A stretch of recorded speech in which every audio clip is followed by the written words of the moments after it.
Hoy sabremos lo fundamental que es la prevención del cáncer de colon. Hablaremos de trasplante de córnea y los casos en que se realiza. Descubriremos 10 alimentos que nos ayudan a vivir más tiempo. Y conoceremos a Esteban, que nos dirá la importancia del deporte para cualquier discapacidad. Es la hora, pongámonos en Donacción.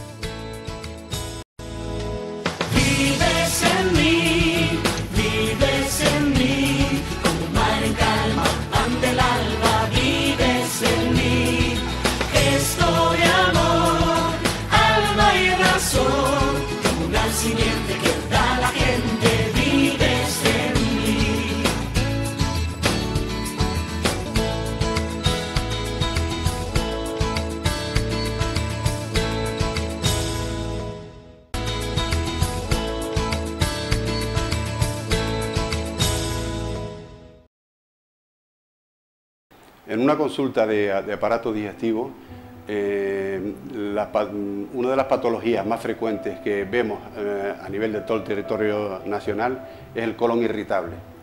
Constituye prácticamente el 60-70% de los pacientes que acuden a este tipo de consultas. Sin embargo, en nuestro medio, últimamente se ha hecho muy frecuente el diagnóstico de una alteración metabólica a nivel del hígado que denominamos esteatosis hepática, que consiste en un hígado infiltrado por grasa, que hay que diferenciarlo, en este caso, de esta misma enfermedad, pero producida por el alcohol. Es lo que llamamos esteatohepatitis o esteatosis hepática no alcohólica. Bueno, como hemos dicho, el colon irritable es un síndrome. Lo denominamos síndrome porque los síntomas son múltiples y variados. Es un síndrome muy frecuente en una consulta de aparato digestivo. El paciente que consulta por este motivo puede presentar síntomas, como digo, muy variados, desde notar problemas para hacer la digestión en tramos altos del aparato digestivo, o también puede notar sensación en el abdomen de hinchazón, de distensión, de meteorismo, puede presentar cambios en el hábito intestinal, y todos estos síntomas se caracterizan por su inespecificidad, o sea que no son característicos de un cuadro orgánico determinado. Es muy importante que el especialista haga una buena historia clínica para saber clasificar y etiquetar bien todos estos síntomas y luego relacionarlos con la exploración y otras exploraciones complementarias que haremos para descartar patología orgánica. El síndrome de colon irritable se debe fundamentalmente podemos decir que es a un rasgo de la personalidad del paciente. No es lo mismo, como muchas veces se dice, que esto es debido a los nervios, es que yo soy nervioso y por eso tengo problemas del aparato digestivo. No, hay muchas personas que son nerviosas, que tienen muchos nervios y no tienen problemas del aparato digestivo. Sin embargo, hay otras personas que efectivamente cada vez que cogen situaciones de estrés o de ansiedad o de angustia, se les manifiesta por trastornos a nivel del aparato digestivo. Y esto se debe que esas personas tienen un rasgo especial en su personalidad, que tienden a padecer estos trastornos porque en su cerebro hay un centro que se llama sistema nervioso vegetativo, que es el que se encarga del control automático de determinados órganos del cuerpo, y estas personas son lo que se llaman distónicos neurovegetativos. El diagnóstico de esta enfermedad se hace primero porque se sospecha, con la historia clínica, ya el médico sospecha que se trata de este cuadro. Luego se realiza una exploración física y por último hay que practicar exploraciones complementarias, porque este es un cuadro que el paciente, como es un rasgo de su personalidad, probablemente lo vaya a padecer mucho tiempo o para toda su vida. Entonces es muy importante que el paciente esté seguro de que el diagnóstico es exacto y que sus síntomas no se vayan a deber a un trastorno de otro tipo orgánico que el paciente pueda tener. Entonces hay que asegurarle que sus órganos digestivos son normales desde el punto de vista de su estructura y que el problema es simplemente un problema funcional. Y para eso hay que practicar exploraciones complementarias, como puede ser una endoscopia, una colonoscopia, una gastroscopia, o una ecografía, o una analítica, o cualquier otra prueba. Esto es muy importante. Una vez que el médico está seguro ya absolutamente, se ha descartado patología orgánica, pues es muy importante que el enfermo capte y comprenda cuál es el origen y cuál es el mecanismo que le produce sus molestias. Porque si nosotros le decimos al paciente que esto es una cosa de tipo nervioso, el paciente no va a comprender cómo los nervios le puede doler el estómago o puede tener diarrea por este motivo. Entonces hay que explicarle muy bien cómo se produce todo esto, que esto es un rasgo de su personalidad, que probablemente ha heredado de su padre o de su madre, que hay antecedentes familiares normalmente en esto, y una vez que el paciente comprenda por qué se producen estos síntomas y por qué se producen estos trastornos sin tener ninguna enfermedad orgánica, ya hemos hecho más del 50% del tratamiento. A modo de conclusión, podemos decir que cualquier persona que se note molestias digestivas, que se perpetúan o persisten durante un tiempo determinado, que no es una cosa momentánea de un día, y que se repiten, pues debe consultar con su médico de cabecera, y el médico de cabecera siempre, si sospecha que pueda tener un colon, aunque sospeche que pueda tener un colon irritable, debe de remitirlo al médico especialista, porque como digo, es muy importante descartar que exista patología orgánica, porque aunque el paciente tenga muchos síntomas, como digo, que son funcionales, esto no descarta que el paciente pueda tener alguna patología orgánica, como puede ser un pólipo de colon, o puede ser una hernia de hiato, o puede ser una gastritis o una úlcera, que estén enmascaradas bajo los síntomas del colon irritable y pasen desapercibidos, y nosotros, si nos precipitamos a tratarlo, pues no nos enteramos de las otras enfermedades. Entonces, yo creo que es importantísimo que a un paciente con un colon irritable le hagamos un estudio exhaustivo de su aparato digestivo y descartemos con seguridad que tiene alguna enfermedad estructural de colon o de estómago o de hígado o de páncreas.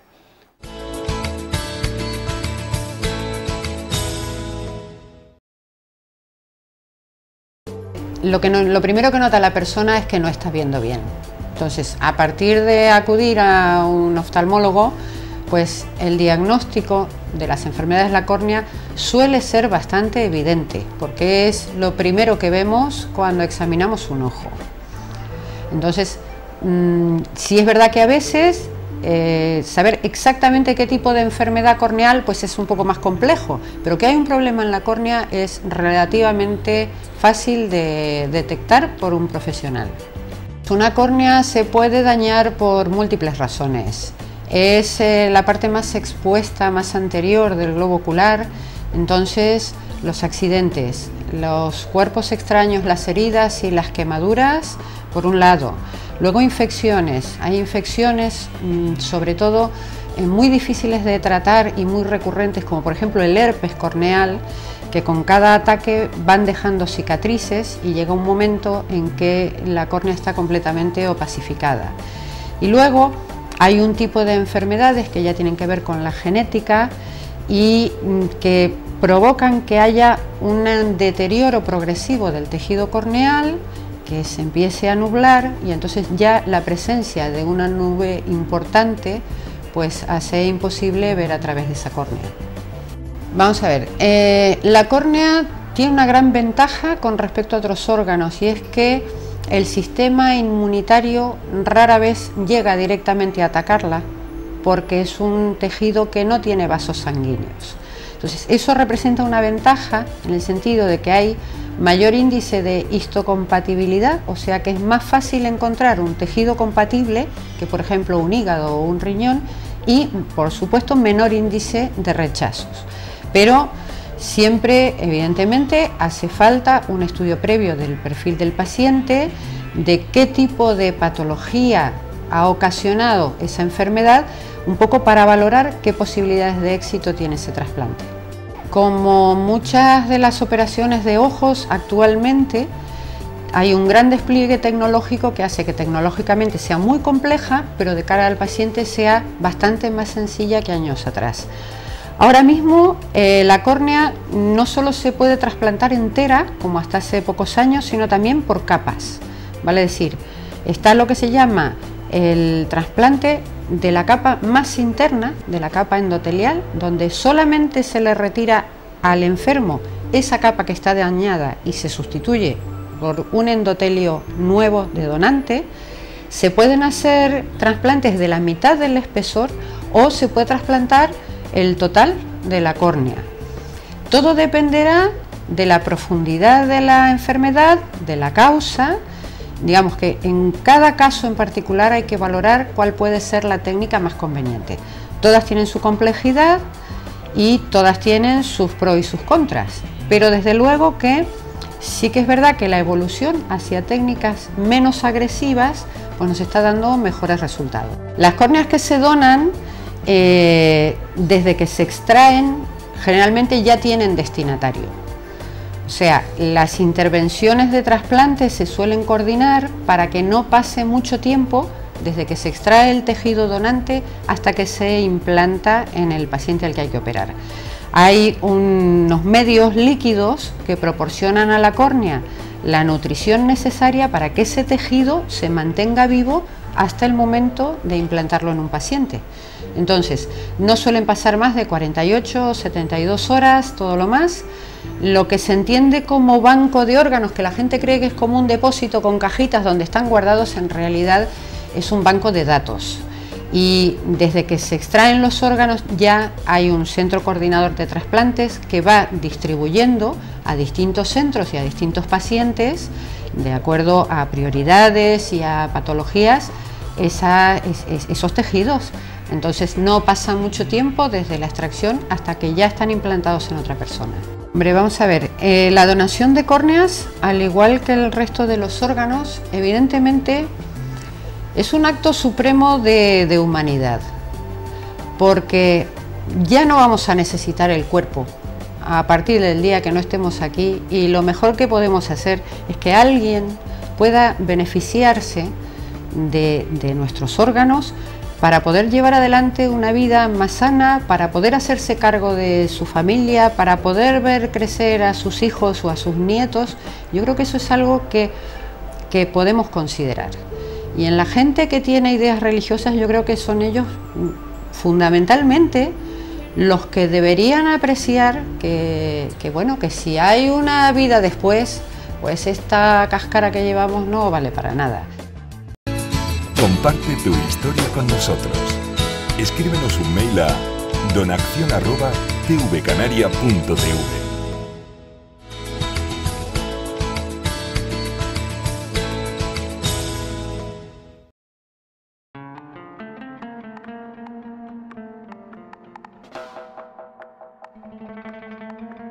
Sin nosotros saberlo, descubriremos que nuestra cocina se puede convertir en una farmacia llena de productos que mejorarán nuestra calidad de vida. Los siguientes alimentos pueden ayudarle a conseguir una vida saludable y longeva. Los tomates, aunque no lo sepa, reducen el riesgo de padecer cáncer de próstata, de pulmón y de estómago. Eso se debe a que es una gran fuente de antioxidantes que también ayudan a mejorar el rendimiento intelectual y a reducir a la mitad las enfermedades cardíacas. Como todos sabemos, el aceite de oliva es un alimento muy saludable y digestivo, pero ¿sabía que disminuye la posibilidad de sufrir enfermedades cardíacas? Un estudio reciente demuestra que los pacientes que sobrevivieron a ataques cardíacos llevaban una dieta mediterránea rica en aceite de oliva. ¿Quién no ha escuchado la recomendación «un buen vaso de vino al día aumenta la vida»? Pues bien, aunque algunos estudios afirman que es cierto, el efecto antioxidante del vino se encuentra en la misma proporción que en el zumo de uva y en el té. Por ello les recomendamos que consuman zumos de uvas negras o moradas, ya que poseen una actividad antioxidante mucho mayor que otros zumos, como el de naranja, y no producen efectos contrarios como la ingesta desmesurada de vino. Y aunque en muchas ocasiones el ajo aporta a nuestras comidas su peculiar olor y sabor, debemos saber que la mejor manera de prepararlo es machacarlo y dejarlo reposar durante 10 minutos antes de cocinar, ya que así conservaremos sus agentes antioxidantes que previenen el cáncer, las enfermedades cardíacas y el envejecimiento. Otro de los alimentos ricos en nutrientes es la espinaca. Se considera el segundo vegetal con mayor capacidad antioxidante que ayuda a luchar contra las enfermedades cardíacas, el cáncer y desórdenes mentales. Su consumo adecuado es al vapor o cruda. Así incrementaremos sus beneficios que nos pueden ayudar a prevenir el Alzheimer.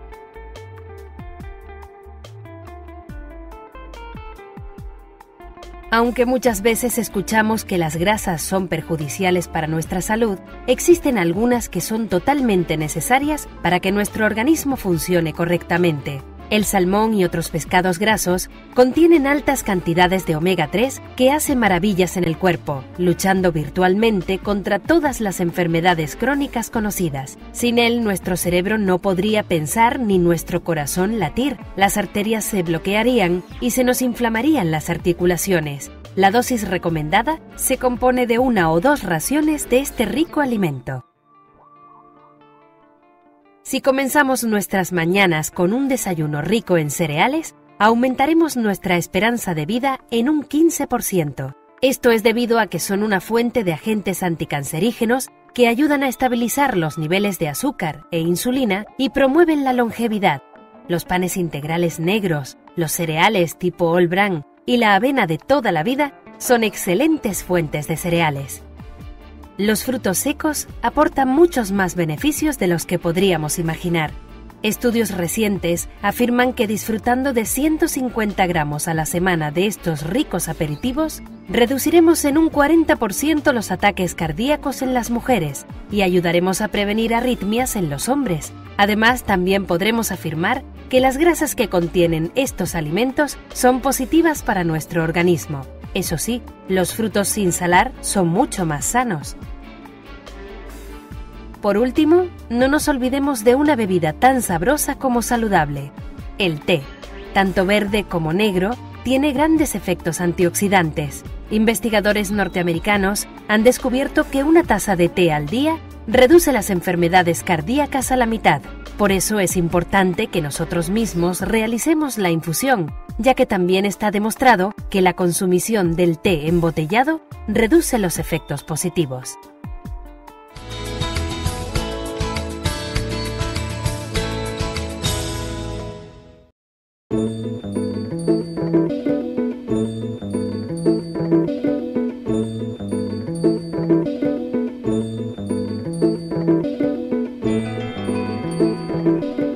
Bueno, yo tengo unas secuelas de polio, me dio cuando tenía 14 meses. Si nos podemos fijar por ahí, la gente que vemos con polio ahora mismo es gente que ronda más o menos mi edad, entre 45 y 55 años, y es porque en aquella época es cuando se estaba terminando de perfeccionar el tema de las vacunas. A raíz de esa época ya es muy raro encontrar a alguien que tenga polio, ¿no? Ya el tema del calendario de las vacunas está como muy normalizado, a menos que nos vayamos pues al tercer mundo, África, algún país de Sudamérica que todavía se dan casos, pero el mío es ese, ¿no? En el año 61 nací yo, en el 63 estábamos llegando a Venezuela, soy de familia inmigrante como la mayoría en aquella época, y me dio llegando a Venezuela, ¿no? Cuando eres niño es cuando lo pasas un poquito peor con el tema ¿no? Yo me acuerdo muchas veces el tema de vamos a jugar un partido de fútbol. Pues ya yo sabía que yo ya no entraba en el sorteo, ¿no? Yo ya no jugaba, ¿no? Como mucho de árbitro me dejaban de vez en cuando, ¿no? Y sin vocación de árbitro. Pues a jugar al escondite, pues siempre te pillaban. A la acogida, pues era tontería iniciarlo. Entonces, claro, te ibas orientándote y ibas más o menos adaptándote a lo que sí podías. Pues jugabas al ajedrez, pues jugabas a las cartas, pues el tema de las estampitas y estas cosas. Ya con la adolescencia es cuando lo empiezas a pasar un poquito peor, ¿no? Lo empiezas a pasar un poquito peor porque ya empiezas a ir a los guateques, que yo no sé si ahora los chicos hacen guateques como nosotros, ¿no? Pero ibas a los guateques, no bailabas, cuando no ligabas lo achacabas a que tenías una cojera. Cuando las cosas no te salían bien, pues le echabas siempre la culpa a lo mismo, ¿no? Al tema de la discapacidad. Yo me fui con una beca a estudiar a la península, una beca que me dieron precisamente por el tema de la discapacidad, el inserso de aquella época, a estudiar administración. Y cuando me vi en un colegio con 300 personas, todas con diferentes discapacidades, y un chico que estaba como muchísimo peor que yo, ¿no? Muy buen amigo mío que todavía conservo esa amistad, estaba en silla de ruedas con 30 y pico operaciones, y el primer viernes me dijo de ir a la discoteca. Yo pensé que el hombre estaba un poquito peor, incluso de la cabeza, ¿no? Pero fuimos a la discoteca y lo vi entrar con la silla de ruedas en la pista y apartar a la gente y ponerse a bailar Y claro, después hablándolo con él me dio la solución al tema de los complejos, que además se puede aplicar a cualquier complejo, ¿no? Acéptalo. No puedes correr los 100 metros lisos en un tiempo récord, ¿vale? Juega al tenis en silla de ruedas, o juega al básquet, o juega al ajedrez. El tema es adaptar tu vida en realidad a las posibilidades que tienes. Y cuando aceptas el tema de que tienes una discapacidad, de que difícilmente Lourdes, Fátima o incluso Candelaria puede hacer algo por ti, pues coges y la cosa se empieza a enfocar de otra manera, ¿no? Se empieza a enfocar de otra manera. Y ya te va un poquito mejor así. En esa época en que estuve en la península, en ese colegio de, vamos a llamarlo de educación especial, pero no era en realidad de educación especial, en un colegio de personas con discapacidad, ya se hacía allí deporte adaptado y allí fui al primer contacto que yo tuve con el deporte adaptado, ¿no? Y empecé a jugar a baloncesto en silla de ruedas. A los 2 años me trasladé a Las Palmas, terminé mis estudios, me fui a Las Palmas, mi familia estaba viviendo allí, en Gran Canaria, y allí se creó un club de deporte adaptado que querían orientarlo pues en plan tiro con arco, lo típico de tal. Y yo propuse el tema de baloncesto, que era el que conocía, y como era la única persona que había tenido experiencia en ese tema, pues se hizo el equipo de baloncesto, se creó, que ahora mismo es el Econi Gran Canaria, que bueno, que está en división de honor y cuando me vine a Tenerife, pues aproximadamente hace unos 20 años, contacté con ADEMI, me integré en el equipo de básquet, estuve jugando una temporada, después lo dejé también, nació una niña que tengo un niño y una niña, ya no son tan niños, una tiene 18 y la niña 20, pero bueno, cuando nació la niña lo tuve que dejar, muy sacrificado el régimen de entrenamientos y de desplazamientos con el equipo de básquet, y ya me volví a integrar a hacer deporte cuando la ADEMI empezó a ofrecer el tenis en silla de ruedas, que es mucho más cómodo. Son 2 días nada más de entrenamiento a la semana, y de los 14 o 16 torneos que hay ahora mismo a nivel nacional, tú puedes elegir a los que vas, ¿no? No necesariamente tienes que ir a todos, ¿no? Entonces te planificas un poco con tu trabajo, con tu familia, y cada mes y medio pues voy a un torneo, ¿no? Y participo. Yo a una persona con discapacidad que esté viendo ahora mismo el programa, que se esté planteando, por ejemplo, el hacer deporte, no solamente a la persona con discapacidad, sino a la familia de la persona con discapacidad, que muchas veces es el primer problema que encontramos a la hora de